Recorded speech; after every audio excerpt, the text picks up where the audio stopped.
This is the Inferno Podcast, the official podcast of UAB Athletics. Blazer fans, this is the place each week to get an inside look into UAB Athletics. This episode is brought to you by Pearl River Resort.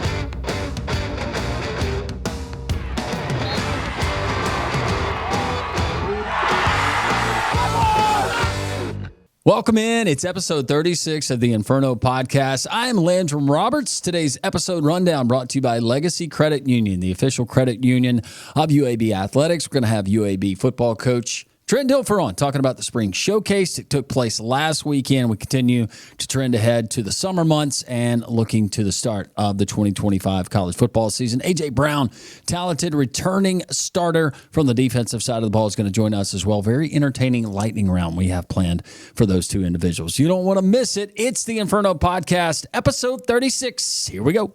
Trent Dilfer here, head football coach of the UAB Blazers. I want to tell you about my friends at Legacy Credit Union.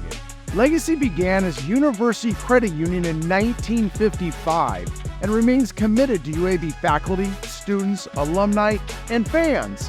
Not only do they support the Birmingham community, but they are also proud sponsors of UAB and UAB Athletics.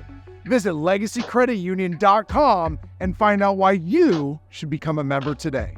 The Inferno Podcast, Blazer fans, we've made it really, really easy for you. There's a lot of different ways that you can consume this podcast each and every week, and we certainly appreciate you doing that. But you're going to appreciate it because we're going to keep you up to date on everything going on within the athletics program, the green and gold. YouTube, it's pretty simple. At Inferno Podcast UAB, like, subscribe, ring the bell, tell your family about it, your friends, your neighbors, spread it around the office. This thing is going to catch fire, literally. Appreciate you joining us there on YouTube, but also Instagram. You can find us Inferno_pod on Twitter, or the X if you prefer, at InfernoPod_UAB. On Facebook, that's kind of the OG, right? UAB Athletics. You can find it there on Facebook. And, of course, you can go to UABsports.com. We got links. We got all different ways. There is no excuse for you to miss the Inferno Podcast each and every week. The if in life, it's a world of possibilities. If you go for a night out with friends, if you can keep an eye on your money along the way, if you know you have overdraft protection with no fee transfers from savings, when you get a low balance alert, it's easier to say yes to fun. If that sounds good, try Regions Life Banking. Stay ready for the if in life. Regions Bank, embrace the if in life.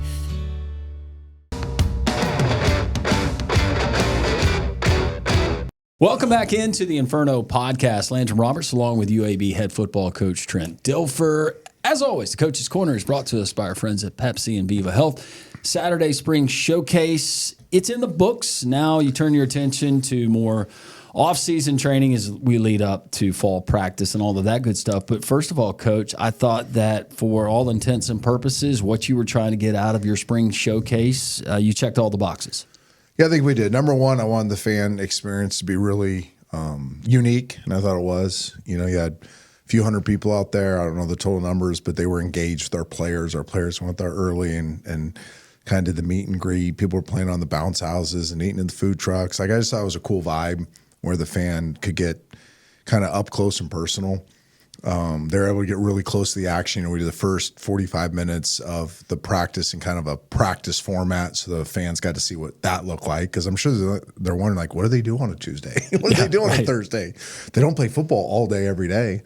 So they got to see that. And then I thought our players had great juice. You know, I talked to them in the team meeting before. I'm like, guys, go have some fun. Like, you've worked hard. Go have some fun. Have some juice. Let's work on our body language. You know, one thing's gotten in a lot of trouble the last couple of years is kind of that energy suck, the energy vampire experience on the field. Things don't go a player's way and everybody can feel it. I'm like, guys, it doesn't matter what happens. Like, let's present ourselves in a way like a champion presents itself. And I thought our players did a good job with that. There was ebbs and flows like any scrimmage format, but the guys bounced back and practiced hard. And then we got out of there completely healthy, which was a huge part of it. Maybe it's an unpopular opinion with fans that still want to see the traditional spring game. But professionally, for me, from that standpoint, I got a lot more out of Saturday than I would had you guys done the dog and pony, vanilla on both sides of the ball and all of that. Listen, if we could sell 45,000 tickets, of course, and buy new jerseys and go green and gold against each other and do that whole thing, I'd be all for it, but this is not where we're at. And I don't think many programs are. So, and I think we used it as a practice time. There's still some evaluation going on. There were some, some fringe competitions going on that we used that as kind of see how they showed up in their last competitive environment. So as we go into summer, we still won't have depth charts in summer, but we'll have a better idea of rep counts. And there's only so many reps to go through in the summer. There's only so many in fall camp. And really what you're doing in the spring is you're earning more opportunity in the summer and fall camp to be a guy that we're counting on to win games. As far as what you wanted to get accomplished from your team, from your coaching staff, and you have new members and guys that are well traveled in their NFL years and various other places.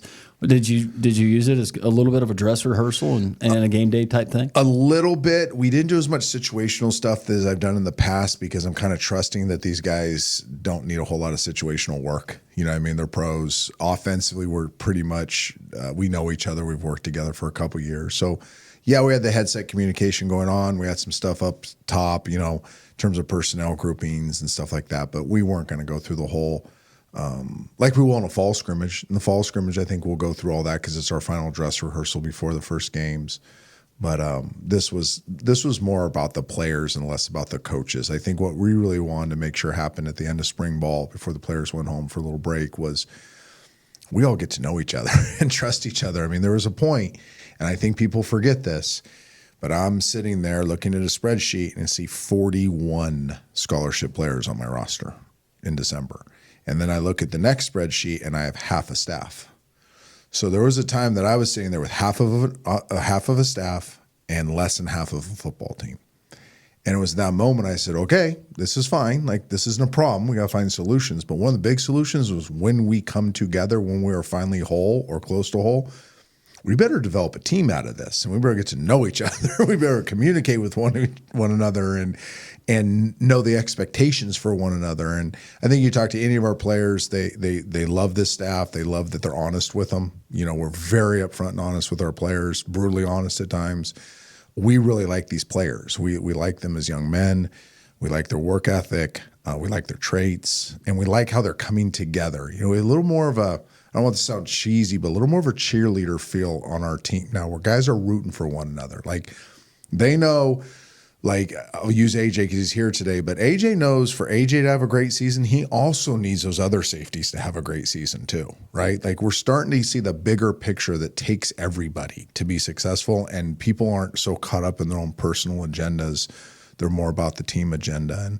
And that was one of the things I was really, really pleasantly surprised with by the end of the year. Is both coach and player, we are all getting closer to having one agenda.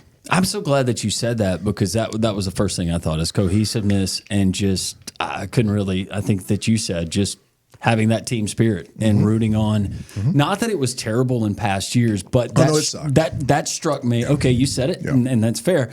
But it struck a chord with me on Saturday. Like, yeah, this looks and this feels different.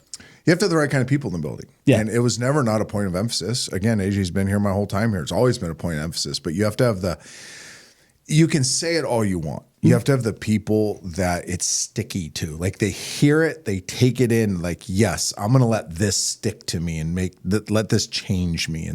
And this is a group, when I speak in the team meetings, I always joke with the staff and the players on around. I'm like, you don't have to stand up there and look at all these eyes. Like, I can tell you where we're at as a program based on how those eyes are looking back at me. And I stand in front of 140 people in a team meeting, and all the players are right in the middle. And I can usually tell you, oh, we're ready to practice, we're not ready to practice. Oh, this is going to be a rough week, this is going to be a good week. Or, oh, he's checked out, or he's in. This is a group I look into their eyes, and for the most part, they're like, okay, coach, give me something to help me get better and help us get better. Yeah. And they're glued in. They want to hear you. They're taking notes. They're doing their very best at this stage of their lives to say, you know what, that weird ball guy has something that's going to help me and help us. So I might listen to this. And I've tried to do a better job of simplifying it and making sure it's relevant all the time. And this is a group of people that I feel like I can trust. Well, and you go back to, and something you just said, and you being a parent, you certainly know this, and I can remember back to things that my parents told me. A lot of times I was hard-headed, and imagine that. Us as men, we have a tendency to be a little bit stubborn. You think? But when I really started resonating with me and things that they had told me, or, hey, you need to, whatever it was, I had to be hard-headed, experience for myself, experience failure, and that didn't work out. And, oh, yeah, you know what? I guess my parents were right. Saying that to say that you do have a football team that a lot of different personalities, and for some reason or another, they're here at UAB now. And I feel like maybe some of them have been humbled just a bit, or humbled, if you want to put it that way. I think some have. I think there's only a handful that have been here the whole time, right? That have been through this roller coaster. So yes, I think that group, myself, I would start that group and say, yes, I've been humbled. Absolutely. It's a good thing. I'm glad that at 53, I'm still being humbled and still have a lot of things to work on. But I think the bigger piece of it was, I remember sitting in front of the staff before we all left for Christmas, and half the staff isn't there anymore. And I also gave this talk to the staff when they came back. And I said, listen, we will no longer have any hostages in this building, period. Like, there'll be volunteers. Like, we're not taking anybody hostage. We're not making you be here. You get to do this. You get to go to this great institution. You get to be in this great city. You get to make the money you make as coaches. They get a full ride scholarship plus some money. Like, they get to be part of a coaching staff that actually cares for them and just treat them as commodities. And we're going to take that approach in how we look at the portal, because we knew the portal was going to be a huge part of how to rebuild this team. And we're looking at high school recruiting too. Like, we don't want to date you recruit if we're like number 9 on your list. Like, we're just not interested at that point. We don't want somebody else's leftovers. We want kids that want to be here, that want to see the opportunity, that are grateful for that have the get-to mentality. And when you're not dealing with hostages, it's a lot easier to get a message across. It's a lot easier to get people to come together. It's a lot easier to ask them to do really hard things, which we've asked them to do really hard things and sacrifice. And they'll do it because they want to be here and they want to see the greater good. So we feel like right now we still have 10 spots to fill. So there are scholarships. We feel like all but 10, because we haven't filled them yet. We have those guys that want to be here. What is your ideal if we have Trent Dilfer? And I know you said if we could sell 45,000 tickets, but what do you think? Because you've been in the entertainment side of things.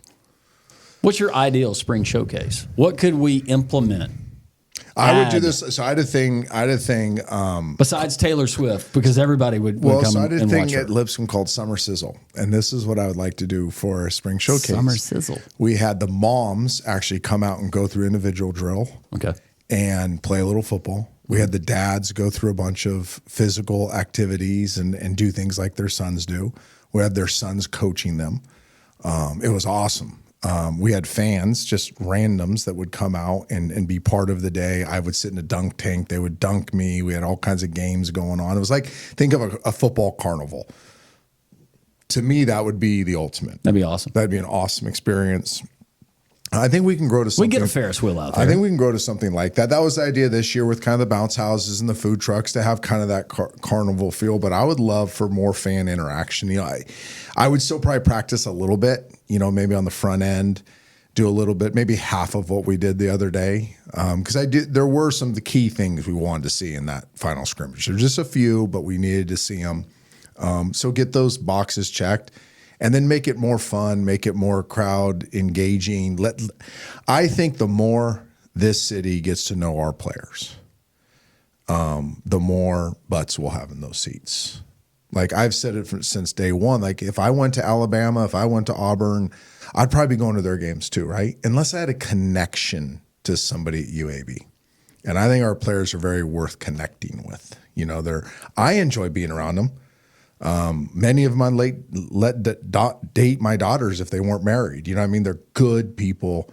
They're good young men. They're doing the right thing, and they're really fun to be around. So I want our fans to be around them. I think the more our fans are around our players, the better vibe we'll have as a program. So I'd like to do things that created a better vibe and let the fans know our players. Well, a lot of these guys and the additions that we've had through the transfer portal in the offseason and some attrition and guys gone from graduation. I asked you before spring started, you said, hey, I still don't know these guys. It was kind of a speed dating process. I have to get to know them. How much better do you feel like you know your team, Coach? A lot, especially I'd say the last 10 days of spring. You know, as things got, you usually learn the most about people when they're tired, when they're worn out, when they're broken a little bit, when they're irritable, when they're grumpy, when they're stressed. You know, these kids had the stress of finals coming up too. We push academics. We should finish with the best GPA in the history of UAB football this year. So these kids are under a lot. So and I was keeping a close eye on this, and I actually added some things to make the end even harder. You know, I wanted to see them at their wits' end. I want to see their true personalities come out. And I was pleasantly surprised. I mean, I was expecting maybe a little more drama, a little more selfishness, a little more woe is me. And instead, I got the opposite for the most part. I got a group that was like, every single day, let's, put on our working clothes and go to work and get better. And I thought the team camaraderie got better towards the end too. I saw it, and I check these things. Like, guys are hanging out more together off the field. There's less cliques. They're finding things to do with one another. Their engagement in their academics, whether not just be going to class and getting good grades, but going to the academic appointments. I'm checking in with academic staff, and for the most part, guys are early, not just showing up right when it starts. Correct me if I'm wrong. You are seeing academics, right? I am. Okay. We care a lot about it. I didn't know if that was still a thing. It's a thing. That's a thing. Continue. Sorry. Yeah. So it's a big thing. They're all going to be pros in something. In fact, I think this is the last talk I gave before they left for spring. Was like, don't forget why we're doing this. You're going to be a pro in something. Some of you may play pro football, but you're going to all be pro earners. They're going to have to learn how to be professional earners. They got to earn a living to support the people in their life. Many will be husbands. We want to teach them to be very good at that. Many will be fathers. We want to teach them how to be good at that too. So there's a tremendous emphasis within our program as the complete person. And I've said this, and it has not worked the first 2 years, but we believe it's going to work. Is the better human we're producing off the field, the more that will translate on the field. They'll make better decisions on the field. They'll take those professional habits and take them, I've learned really hard things, how to do things I don't want to do, but I know I need to do them. Well, football asks you to do a lot of things you don't want to do, but you need to do them for the benefit of the team. And we think there'll be carryover there as well. Your football carnival, I was just sitting here racking my brain, and to kind of go in with a fire breathers mentality, let's get fire breathers. Well, I think we should be able to do some type of bungee cords off the rafters of the Legacy Pavilion too. I don't see that being that much liability. I mean, come on. No, structurally, and these companies that would do it, we're not going to offer that to fans or players or coaches, right? Are you thinking that? I don't know. Okay. Well, okay, but fire breathers, we have jugglers. Mm-hmm. And maybe chainsaws, like the guy you see there at the pier there in San Francisco. Have you done the axe throwing thing, by the way? I've never done the axe throwing thing. It's pretty cool. It's not real safe, but you got to do it where they bring in the whole, like, their self-contained axe throwing mobile units. Like, those are pretty cool. Get a couple of those out there. See, the axe, I think I would enjoy it, but I think I would rather throw like daggers or throwing stars. Throwing stars are cool. Just something a little more. Yeah. The other thing I was thinking, because you're probably getting us both in trouble right now, is you know how they have those like all-star softball tournaments? I think we should have a wiffle ball, like mega wiffle ball tournament. Because our Legacy's set up to where baseball can practice there, and there's little spots in the turf where you can set up bases. You can take the turf out and put a little base on there. It's like we have a built-in baseball field in the pavilion. We have like wiffle ball.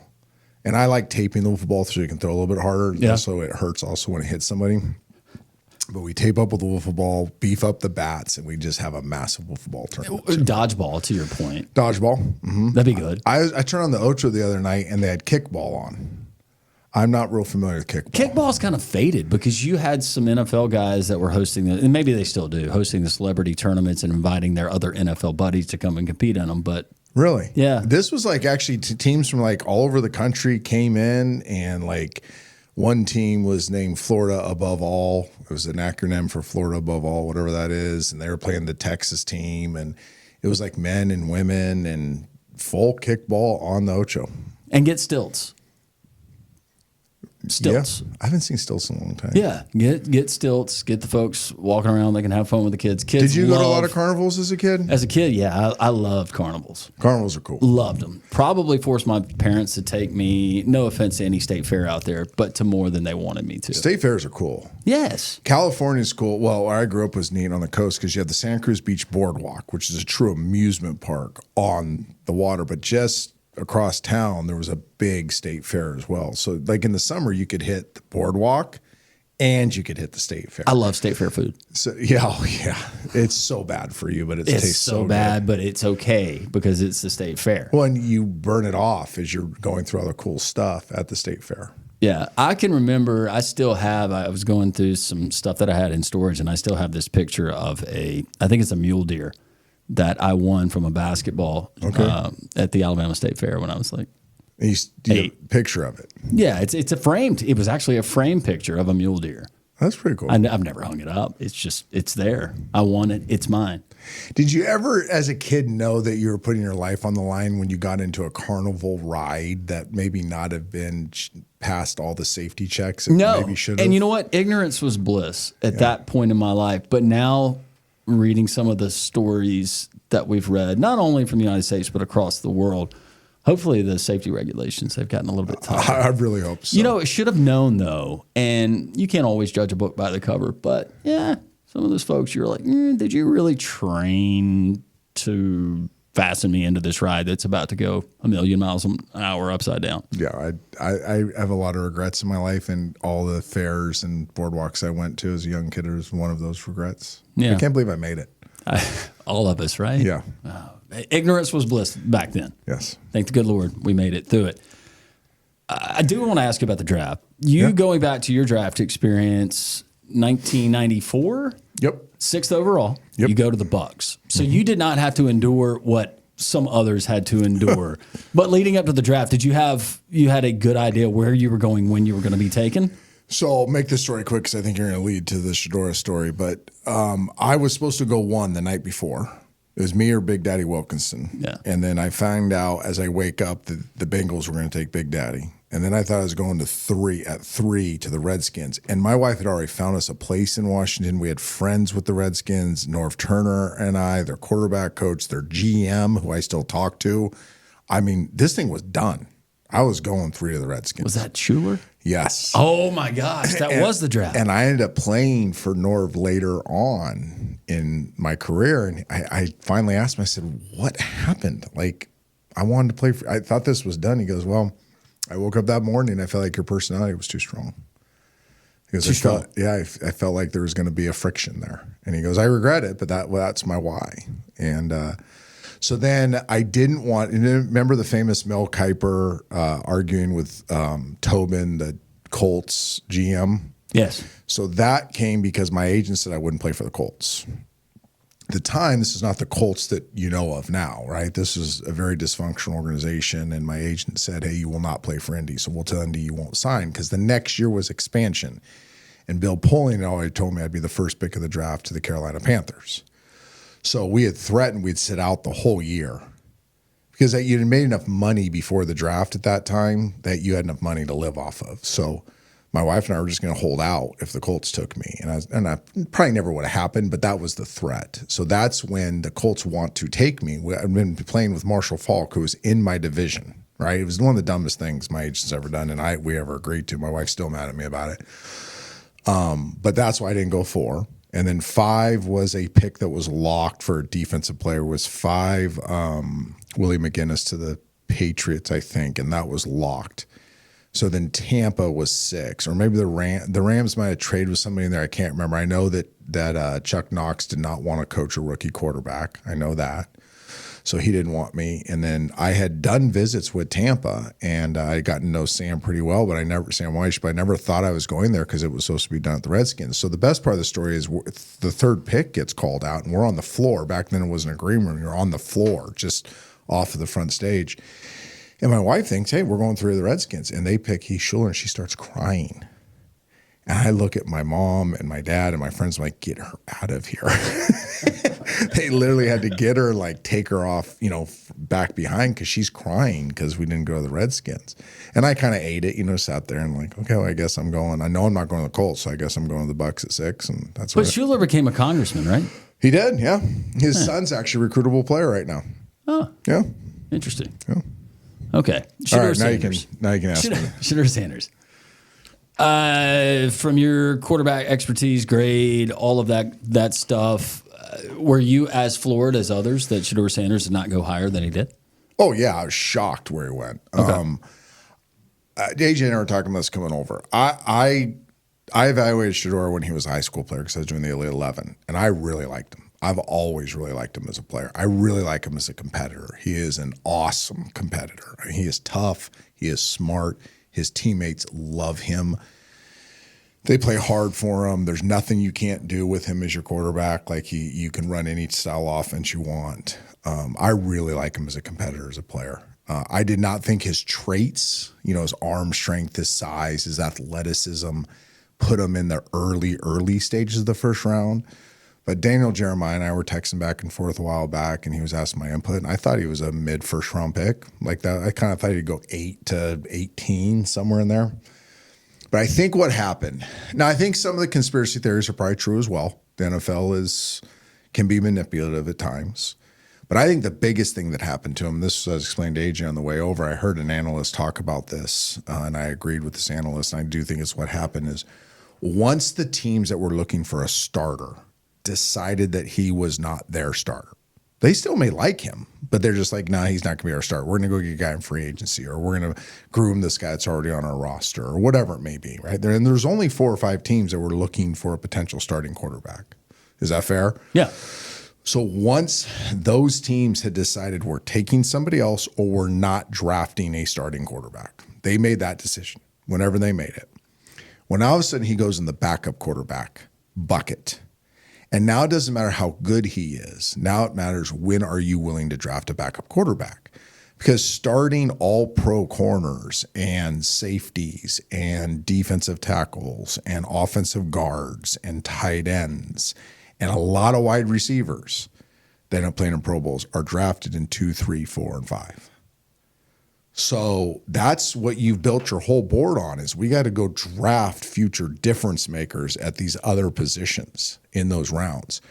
Well, you don't draft a backup quarterback instead of drafting who you think might be the future A.J. Brown for you, your starting safety, and go to 3 Pro Bowls and help you win a division championship. Now that stinks, but that's the way the draft boards work. And I think that was the best explanation. I still think it's wrong. I still think he's talented enough to go early, and I do think he's probably a starting quarterback in the NFL. But that's most likely what happened, along with some of this other stuff that you're hearing. Yeah. And this is just my point of view, but I didn't buy into the whole it's collusion by everybody. You got 32 organizations on the same page, and they're pulling off this grand You can't get conspiracy. 32 There's no way. You can't get It'd be hard enough to get 3, 10 coach. multi-billionaires to do the same thing, Yeah. right? They're all you can imagine, Yeah. right? And you can't get them to do. I mean, the owners' meetings are supposedly one of the funniest things ever, because you get all these, powerful people that think they're always right in the same room and get them to agree on things. You can't get them to agree on anything. So there's no way this was full league collusion. There might have been some elements of this. I'm sure he ticked off a couple teams, but so did I. You know what I mean? And so do quarterbacks every single year, is they don't fit what you're looking for. I mean, Parcells said forever he wouldn't take a Hollywood quarterback. I mean, there's a lot of great quarterbacks he didn't have because they were too Hollywoodish. Some don't like athletic quarterbacks. Some don't like pocket quarterbacks. Some don't like tall quarterbacks. Some don't like flashy. I mean, quarterback is like ice cream. I think we would all agree we all like ice cream. Even if you're lactose intolerant, you like ice cream. Not what it does to you, but you like the taste of it. Very few people don't like ice cream. It's very hard to get anybody to agree upon their favorite ice cream. Right? Like right now, there's 5 of us in this room, right? If we did a blind draw, I bet you we'd have 5 different favorite ice creams. Quarterbacks are like ice creams. In a lot of ways, they're all pretty darn good, right? It's your flavor. What flavor do you like? And I don't think this year, with a limited amount of starting jobs, that his flavor hit the taste buds of those looking as much as in previous drafts.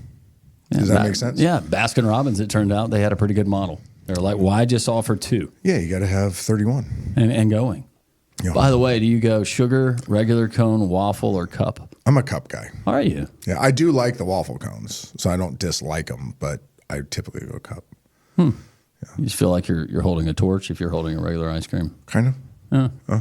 I get more in a cup too, and I can put more stuff on it. I like Yeah. the stuff that goes on it. I like sundaes really more than anything. Sundays. Were you a banana split guy? I was a huge See, banana split I was guy as a never kid. sweets. I didn't want to bust your bubble. I was never sweets. I wanted to fit in. Sugar has just always had an adverse effect on me in the way I feel. Well, I would agree with you there. Like it's like death to me right now, but I'll still do it.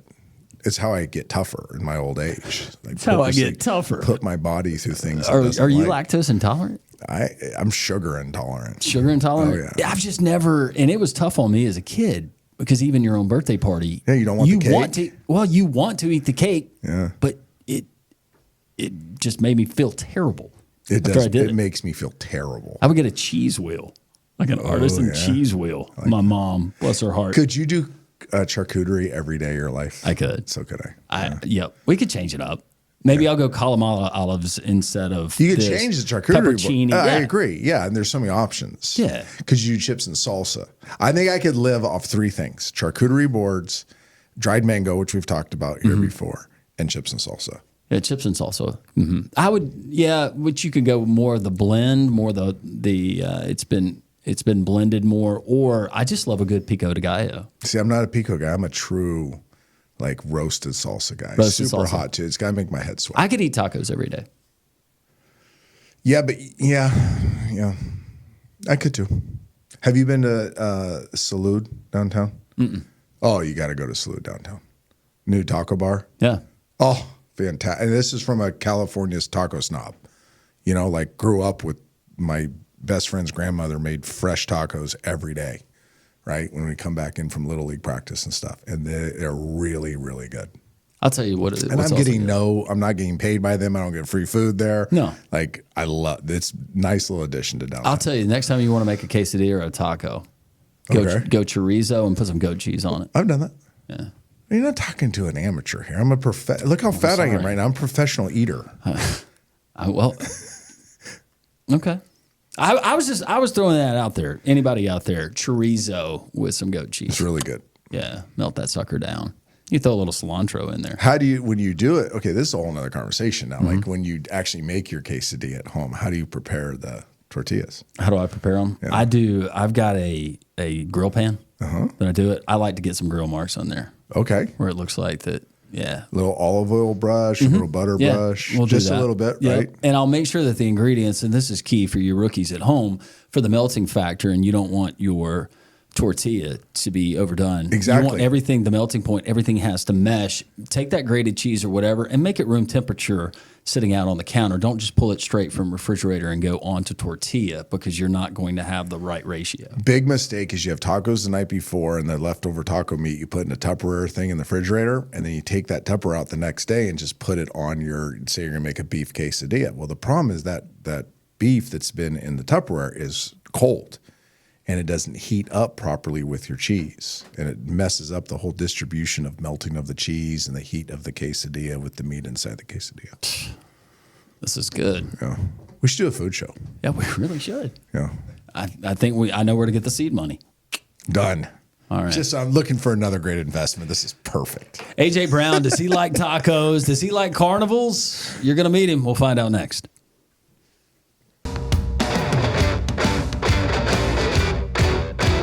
Welcome back into the Inferno podcast. Lance Roberts continued to be joined by UAB head football coach Trent Dilfer and coach AJ Brown. This is one of those rare guys that is actually coming back. We've seen as a Blazer the last couple of years, more prominently last year, where he has played in all 12 games, but racked up 31 plus tackles, had some tackles for loss, interception, all of that good stuff. But this is a guy against Arkansas, right? Sack against Arkansas. You know what you're getting in AJ Brown. Yeah, and we actually think we're getting more than what you've seen. We think we're getting a lot more. AJ is such a great story. Number one is resilience. He's put up with 2 years that have been very painful, right? And he's through the course of them has not flinched. He's never been a complainer. never blamed anybody else. He's really one of those guys. You talk about players chasing their best. Try not to get caught up in the other stuff. Just go be you and try to be the best version of you. AJ is the poster boy for that. He's gotten a lot better. He's always had the intangible, the leadership qualities, toughness, a high football IQ. I think I was wrong, and I've told him this. I was wrong. I didn't value the talent as much early on. And this is why we test in the offseason. One of the coolest things Coach Lyle and his staff do is we have a bunch of different data points that they test over the offseason. You kind of get a raw athletic index of a player. And we call it the Blazer score. It's a really important thing for them. They all look at it. It's posted kind of like a Madden score, right? If you tell the fans, like we basically have a running Madden score in our building. And last year, about midway through, and I'm going through the number. I get the numbers probably every 3 weeks. I'll go through them. I'm going through the numbers. I'm looking at AJ's numbers. I didn't know he was that fast. I didn't know his 10-yard acceleration was that good. I didn't know his squat was that good. I didn't know his vertical, he was that explosive. I didn't know his change of direction was that good. So, one, his work ethic and his testing is kind of the first thing that kind of set off is we have a much better athlete than at least I had given him credit for. And then he earned playing time, played well when he played. And he's trustable. And I think that's the other thing, too. We've gone through 2 years where not all of our players have been trustable on game day. AJ's a guy that, he's going to be the same on game day, if not better than he was during the week. So, and the cool thing was he had a fresh start with the staff.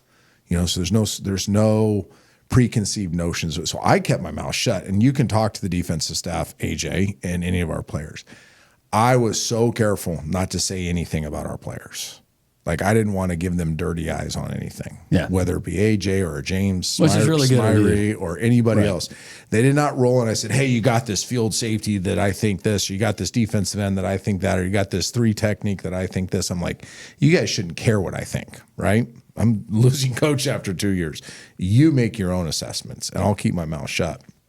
And over time, it kept coming back to me. I mean, we love this A.J. Brown guy. Like, man, he's got great leadership qualities, and man, he's really twitchy, and man, he plays with power. And I'm watching him lift, and he's a leader in the weight room, and you should see him in meetings. And I'm just kind of sitting back going, "This is awesome," to have fresh eyes on a player, and have those fresh eyes value him more than I had to that point. So it's been an awesome ride with AJ. I'm so glad he chose to be a part of this thing, and we're looking for. And now when I called you in a couple of weeks ago, and I said, "Hey, I was wrong. You're right. But now I expect more."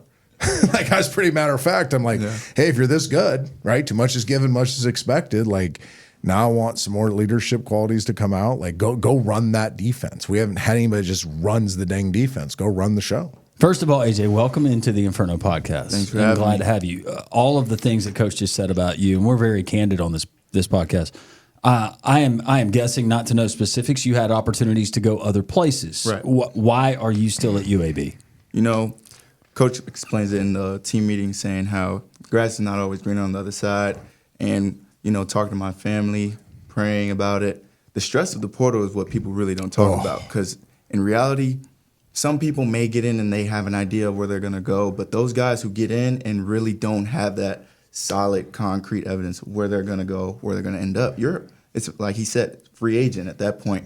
And that anybody that's played football as long as I have, or they have been in that point in their career, it's kind of you feel that in your chest when you wake up in the morning. That's kind of not something you want to wake up having. And then having the conversations with my parents, it just led to maybe staying home is really what I need to do with my career, as far as me, not anyone else, not any coaches or anything, any external variables. It was just me. And in the end, that just became the best decision that I needed to make, and it's paying off. And I think that it was a blessing in disguise of, just everything that's been a part of my journey has led me to this point. And I'm just grateful that I've had the guidance, the people in my corner, coaches, and everything to support me all the way up to this point. Yeah, and something that you said is I have buddies that for some reason they feed on drama, and it doesn't make them bad people. They just that's part of kind of what makes them up for good or for bad. Daughters. Daughters. Well, one, Go ahead. one in particular. Anyway, But that's just not me. I don't like drama. Drama's not my thing. It seems like there's a lot of drama out there in the portal. Definitely. What are some of the crazier things that you've experienced just by former teammates or guys that you knew from high school that they're encountering and dealing with? I think what people don't know is that, like, your rank on somebody's board, you know, the same way we were just talking in the car about maybe where a guy in the draft is on the board. Maybe you want to start at this position, but you want to back up at this position, and there's priority in that. And they will recruit you based off that. You know, they may send you a text saying that they're interested, but not really go full go because they're not on you yet. And that's kind of the, you know, unknown part about it when people get in the portal. They say, oh, I'm going to get in the portal. They don't like where they're at. But you may not be top priority guy, and it may never get to you, and then you're, you know, out of luck. So those are probably one of the things that I've heard. I've had friends, teammates, former teammates, all of that have had to deal with getting in the portal. You're originally from Marietta, Georgia, so just one state over and not too far away. But when consulting with your family, if those conversations that you were having in the off season, you've experienced the last couple of years with Coach Dilfer and that staff and teammates that a lot of them, they have now gone. But when you had those conversations with your family, I'm guessing they were a pretty big influence Definitely. on your life, not only prior to coming to UAB, but now. If you could, just take us inside some of those conversations. You know, my dad, he's a big part of my life, big part of my football journey. You know, we definitely talk every day on it, prayed on it. You know, going back and forth, is this a decision we want to make? Is it not? And then my mom, she has a different role in it. It's more so of a comforting part. You know those things you don't want to really be vulnerable to your dad, too? Right. Because, you know, he's kind of hard-nosed. She's your nurturer. Definitely. And that's where I would go to seek that piece of guidance. So on the mental part of it and not really on action-based. Because really, you know, she's not really involved on the football schematical part, on what's going on and stuff like that. More like my dad would be more involved in. But it definitely took a village. My sisters, they always support me no matter what. So I know I could always go to them, whether it's anything, football, life, all of that. But all of it took everyone to really just go through the process and end up where I'm at, being just comfortable and able to have a goal straightforward and go for that. I noticed the first thing you mentioned is you said you prayed and having that. And there is a certain peace that comes with that. Definitely. when you can offer it up and you can give it to the Lord and just knowing that he's got your best interest at heart. Yes, sir. Definitely. That's awesome. A.J. Brown, we continue with him here on the Inferno podcast, Coach Trent Dilfer as well. So you don't have to give us Coach speak. Like I said, we're very candid on this podcast. You just heard all about our great taco ideas and carnival ideas. First of all, do you have any additions you would like for the future spring showcase? We got stilts, we got flames, we got bouncy houses, potentially a Ferris wheel, Bungee cords. Bungee cord. We're going to check with insurance on that.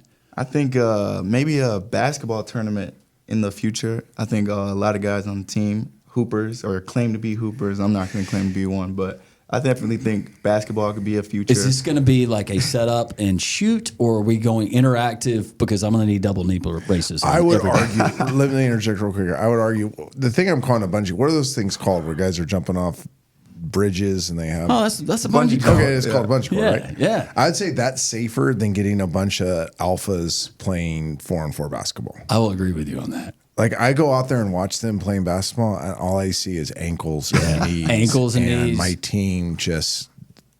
I go out there the other day, and I'm not going to say who it was because I almost ruined them. Were you mortified? Mortified. No shoes on. Oh. Playing basketball. And they play right underneath my office. So, like, they're not hiding from me. Like, all I do is walk out and watch them. And I just... Anyways, that's a pet peeve of mine. I do like when they go play horse. Yeah, or like horse. they goof Horse is around. good. But like, Yeah. they're out there trying to get to the rim and dunk on each other and cross each other over. And I'm just like, oh, no. We will talk through the basketball. That's a good Sounds idea. like though. basketball is out the window. Cornhole. Let's go cornhole. Much safer. Definitely. Wiffle ball. Yeah. Wiffle You ball gave for all sure. your ideas in that you led him there with all your ideas. You didn't honor any of my ideas. No, I did. I had forgotten about the bungee jump. the bungee Bungee, wiffle jump ball. and wiffle ball. Yeah. Wiffle ball is a good one. Those are my two big ideas. Dodgeball was a good one. Dodgeball. I think that was mentioned. Kickball. I mentioned kickball. You didn't mention kickball. I'm not a big kickball guy. I know neither am I. I just wanted to bring it up. What about funnel cake? All you can eat funnel cake. For not our players, everybody else would be Yeah, I was great. about to say. He could put some. Okay, He go back lose to it AJ. quick. I Look just at wanted to his interject metabolism. Coach is offering great ideas. Don't you agree? Yeah. I think your teammates climate of the building, the culture. I remember, and I forgot who was on, Coach. Though I'll borrow you real quick. You said, "Look, it's not my job to make sure we do the whole. Let's work around the room, and everybody tell about your. That's your job to kind of come together." Yeah. There is that business side of it, and there should be that eagerness and that want to meet. How is it going with the new teammates? A lot of new faces. Can you sense a different vibe? Definitely. I think we're all closer, to be honest. Each room is closer position-wise, and then each side of the ball is definitely closer. And then, surprisingly, guys on defense and offense actually get along. There's more friendships, between both sides. You're actually pulling for one another yeah. and success? Yeah, it's definitely. Was it segmented in the past? To a degree? I'd say it's a little bit segmented, but, there's always those cliques of guys who might have offense and defense within the groups. But for the most part this year, it seems like everybody, has something in common with one another, whether it be they're both portal guys and they say, oh, what is your experience like? Or two guys who have been here, or a portal guy talking to a guy who's been here who's trying to, what's this like and stuff like that. So it's a lot of communication going on both sides. It's definitely a good vibe between players and even coaches. Coaches have good relationships with players here. And that's just what we're building off of right now. How many more wins is that going to equate to in 2025? Shoot, I hope 12 or 9. That was the right answer, though. I just want to win the first one. Yeah. Well, yeah, it all starts with the first one. But I mean it. Like I've tried to keep that stuff out. We're trying to be champions. You know what I mean? I think I love what Saban did. I steal a lot of stuff from Nick, but one of the biggest thing is, he never had goals of winning the SEC or winning a national championship. It was be a champion. Am I on the list now for asking that question? Yeah. Okay. Live like a champion. Have the habits of a champion. Like, let's live as if we're going to win 12 games. How many games do you not want to lose next year? I don't want to lose any We're going games. to try to win them all. Yes. Try to win them all. Then we'll get stilts and bungee That's stuff. when they'll come. That will come. When you start Build it, winning. they'll come. Yes, sir. Build it, and the stilts will come. What is with the implementation of new defense, and what I've heard from other guys is it's more basic. It's not in a bad way, but it's been simplified where you can read, react, go. Definitely. I think Coach Russ's biggest thing is play fast. If you make a mistake, make it fast, and that has definitely helped the defense out. From my perspective, I just think now there's a big focus on the mental part of the game. Being able to say when you see this, what's coming after that, based off the routes you're getting, based off the split you're getting, down and distance, what hash it's on. Being able to think through a play rather than just playing, backyard football. Being able to actually get the cerebral, next level thinking on that defense is really where we could flourish against other teams. Is there anything you would like to ask Coach Dilfer while we're here on the podcast? Not really. Just anything? We'll just open it up. What do you think, based off the spring, I think you touched on it a little bit. What do you think we need to most improve on? See, I'm always preparing my answers as you're asking questions. So I know the answer to this. Yeah. We have to get better at all the little things. Yeah. Like it is, it's discouraging at times, but then you realize it's a new team, it's new schemes. We made the same error multiple times, which is like the curse of losers, right? Winners don't repeat the same mistake twice. Losers keep repeating the same mistake. So we got to fix that, number one. And then number two, there's so many graduate level nuances to making something work in football. So you can play our base coverage, our base front, run the base stunt, identify everything the same. It's the one that puts their hand in the right place, that their eyes are in the right place, that their second step's in the right place, that they lose the right area to lose. That's a big part of graduate level football, is knowing where to lose. Young players try to completely win the play all the time. And by doing so, they take unnecessary risk, which a lot of times you can win your snap, that play, by tying or losing in the right area. If you lose in the right area, but your teammate is winning in the right area, he can win that play for you. So people call it, team ball. But team ball is 11 guys at the same time making great decisions, using technique, nuance to give themselves the best chance of winning that down, but also never losing that down in a bad way. And if you go back, and I can show you countless clips from 2 years of 9 guys doing it right, 10 guys doing it right, but one guy not just does it wrong, he does it the only way that can get you beat on that play wrong. And to me, that they need a better understanding of how all the pieces work together and not put as much pressure on themselves to completely dominate a play, but a lot of times just do your job on the play and trust everybody else to do their job, and we'll be successful. Good stuff. You can't prepare for these questions. This is the lightning round. Start it up. Here we go. First question. Can you name one of the 7 dwarfs? Drowsy. We will accept that. Sleepy is one of the answers. Sleepy. Yeah, there we go. No, I was thinking Smurfs. I have no idea. Can I tell a story real quick? So we will. One of Coach Dilfer's a lot of timeouts. So we name our personnel groupings on offense, right? Yeah. So we might call it. We have all kinds of different names. But I was thinking to come back because we have some receivers that you would call less than ideal height. Is that a fair way of saying it? Right? Yes, sir. But they're really good players. So when they come back, I'm going to have all these Smurf personnel groupings in the receiver groupings. I loved Handy Smurf. And then I'm going to name each receiver after one of the Smurfs. I already know who Grumpy is. Who's right? I'm not telling. But then I know who and then we'll be able to name those personnel groupings like 11 Smurfs. So 11 Grumpy will be 11 Grumpy Smurf and 11 whatever Sleepy Smurf. And Hayes, give me a roster. I'm gonna figure this out before the podcast is over. So I started thinking about it at the showcase the other day. I had my little roster. I'm like, oh, okay, that could be that Smurf. And then I text my girls. I'm like, hey, do you remember all the Smurfs' names? And then I realized there's Google, so I just went to Google and got all the Google Smurfs names. Smurfette. So no, we don't have any Smurfettes, but definitely. Are you Papa Smurf? No, I'm not really a Smurf. I'm 6'4". Well, I was 6'4" before my knee replacement. You went down? I don't measure myself anymore. But I was 6'4". No, I know. So I can't be a Smurf. Well, I mean, you Smurfs couldn't be a dwarf, a 7 dwarf either. I told my Smurf story. I don't know any dwarf's name. Okay, well, Where you are the named dwarfs one. from? One of them is Grumpy. So Snow White. Did they basically just take the Smurfs and name them after the dwarfs? I don't know how that came about. It was opposite. They took the Smurfs from the 7 dwarfs. That's what I said. Did they just name the Smurfs after the dwarfs? Yeah. Yeah, that makes sense. Gargamel, he was mean. Yeah, it was Snow White. Yeah. Snow White's super old. Dwarfs was like 80s. Okay. I mean, Smurfs was like 80s. Yeah. Big dog or small dog? Big dog. Both. I've had both. Okay. Can't do small dogs. I had the greatest Morky. Norman, after Cheers, Norm was he's the best. We passed last year. Yeah. Put him down. I love 15 dogs. years old.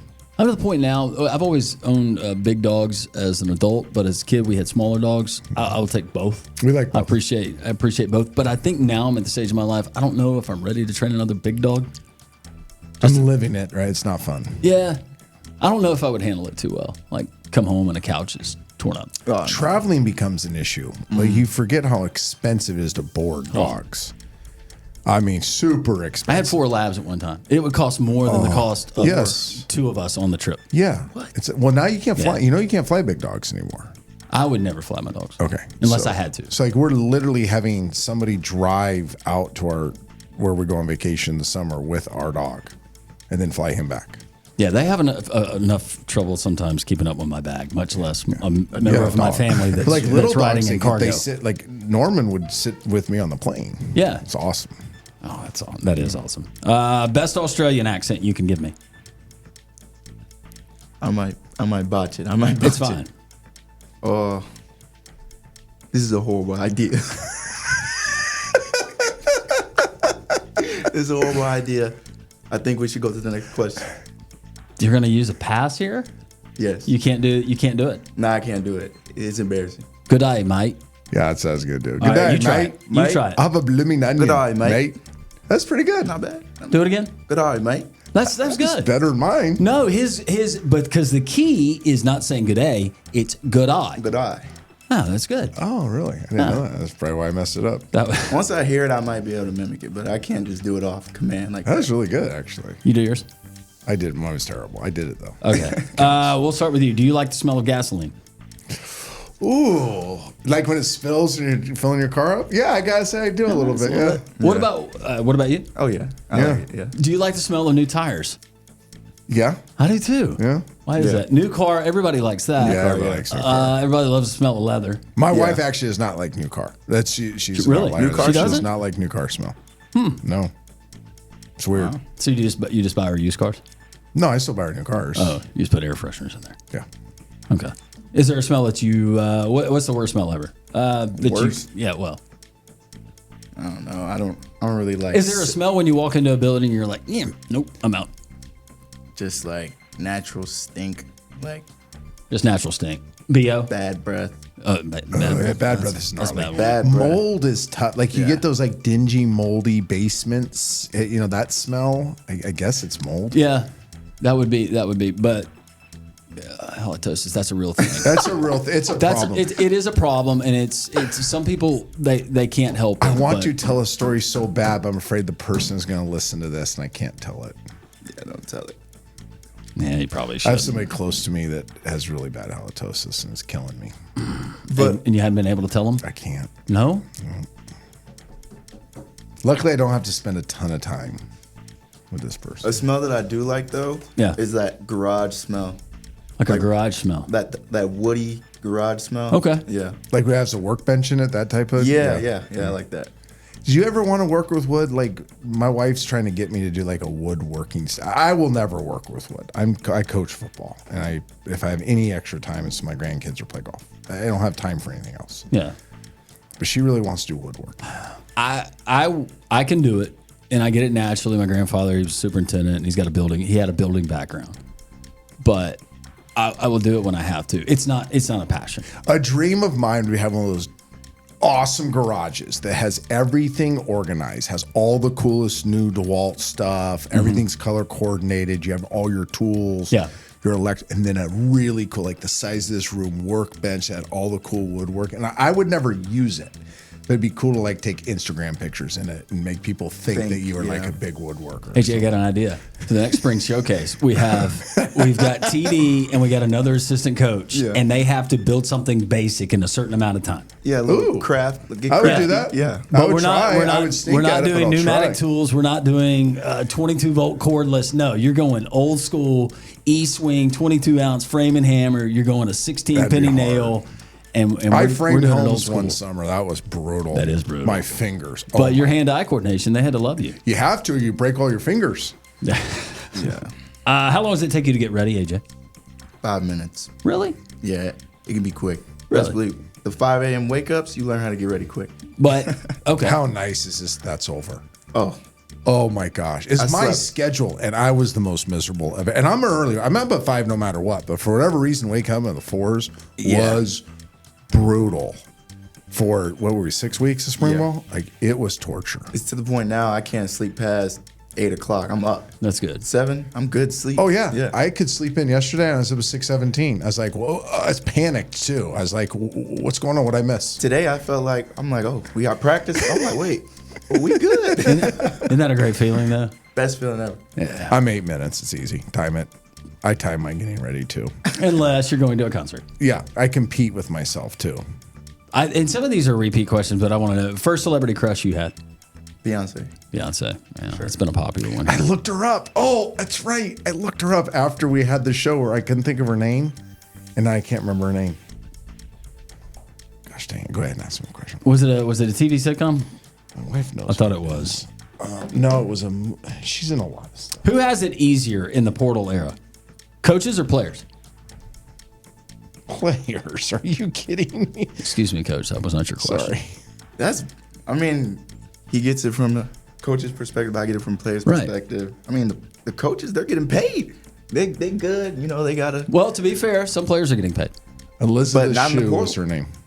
Elizabeth Shue. Elizabeth Shue, that was That's good. Adventures in Babysitting. Cocktail. Cocktail. I just feel like the players that are in the portal really don't have a future at that point. Their future is in somebody else's hand wanting them.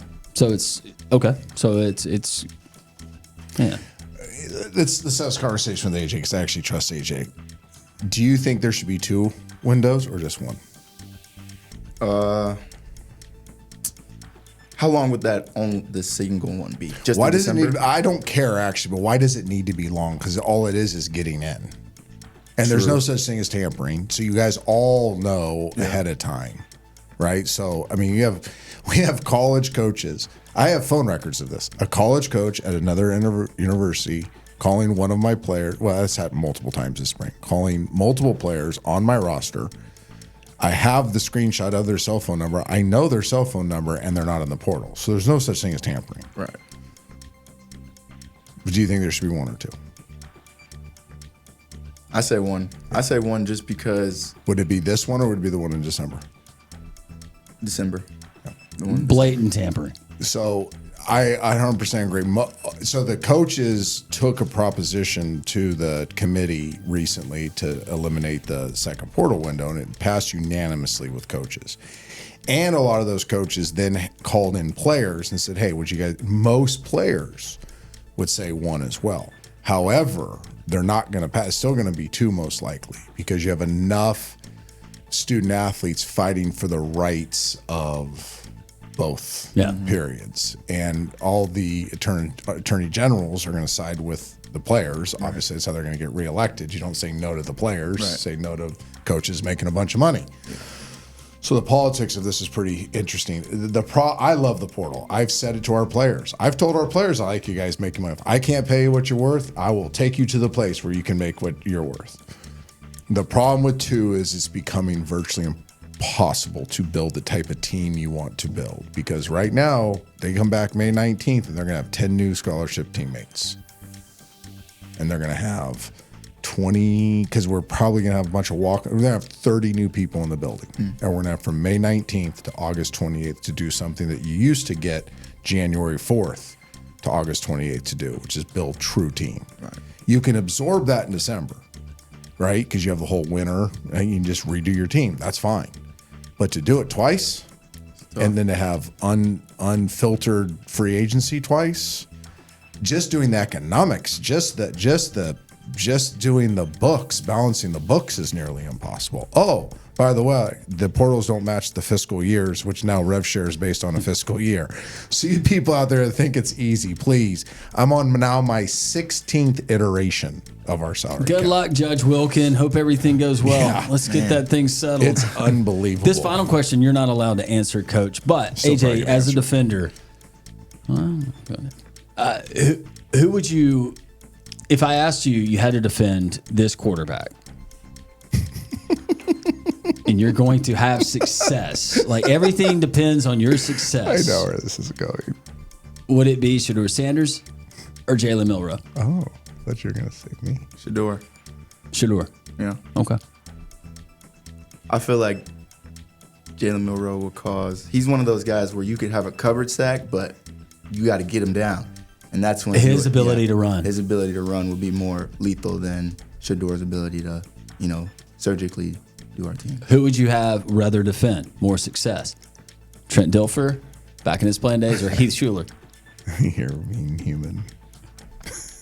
Well, based on what he says, he says he got the fast 40, 6'4", strong dude. No, it's You Heath Schuler. forget. You would rather defend Heath Schuler. Oh, these kids. Dilfer would carve you up. I Dilfer was see that- actually really good. I got to get my combine numbers to I just show love these guys those chops. officially.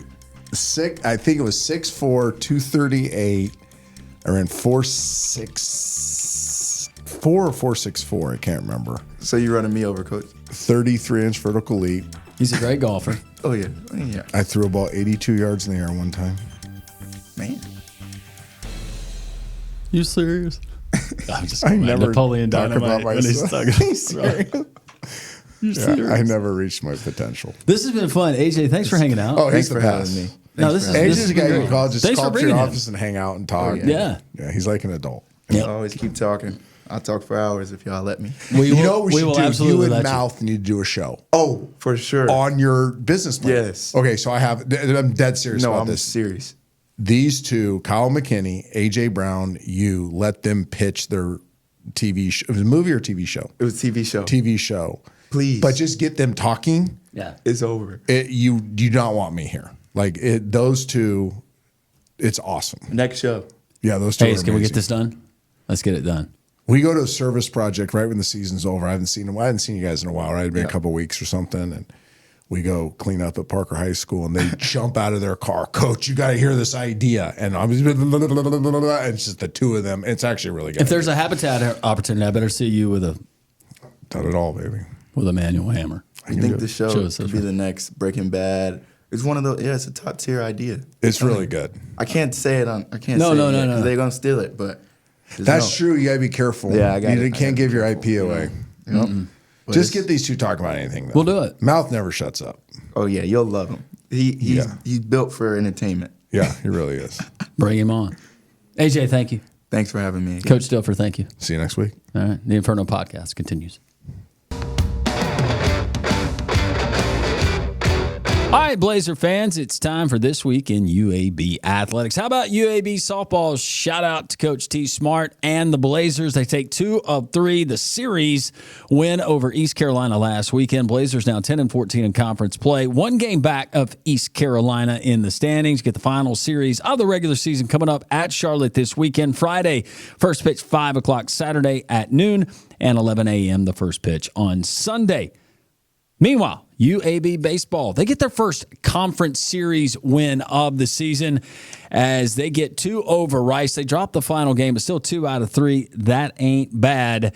And UAB baseball now up at Memphis this weekend. FedEx Park Friday, first pitch 6:05, Saturday 4:05, and then Sunday to close things out at 1:05.